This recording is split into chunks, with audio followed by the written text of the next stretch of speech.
Therefore, if you have any encouragement from being united with Christ, if any comfort from His love, if any common sharing in the Spirit, if any tenderness and compassion, then make my joy complete by being like-minded, having the same love, being one in spirit and of one mind. Do nothing out of selfish ambition or vain conceit. Rather, in humility value others above yourselves, not looking to your own interests, but each of you to the interests of the others. In your relationships with one another, have the same attitude of mind Christ Jesus had, who, being in very nature God, did not consider equality with God something to be used to His own advantage. Rather, He made Himself nothing by taking the very nature of a servant, being made in human likeness. And being found in appearance as a human being, He humbled Himself by becoming obedient to death, even death on a cross.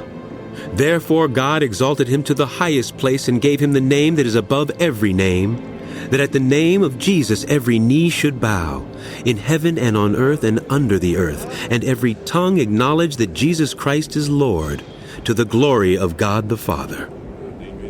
Therefore, my dear friends, as you have always obeyed, not only in my presence, but now much more in my absence, continue to work out your salvation with fear and trembling, for it is God who works in you, to will and to act in order to fulfill His good purpose. Do everything without grumbling or arguing, so that you may become blameless and pure, children of God without fault in a warped and crooked generation.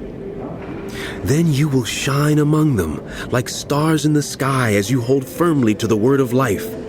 And then I will be able to boast on the day of Christ that I did not run or labor in vain.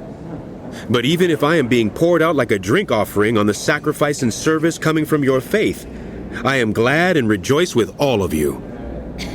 So you too should be glad and rejoice with me. I hope in the Lord Jesus to send Timothy to you soon, that I also may be cheered when I receive news about you.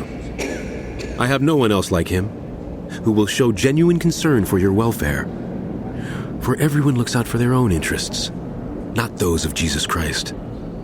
But you know that Timothy has proved himself, because as a son with his father, he has served with me in the work of the gospel. I hope, therefore, to send him as soon as I see how things go with me.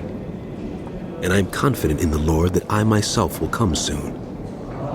But I think it is necessary to send back to you Epaphroditus, my brother, co-worker and fellow soldier, who is also your messenger, whom you sent to take care of my needs.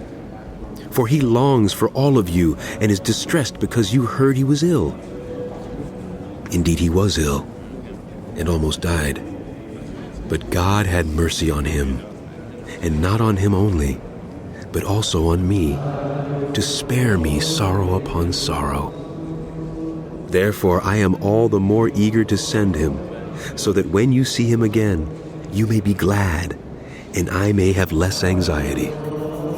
Welcome him in the Lord with great joy, and honor people like him, because he almost died for the work of Christ.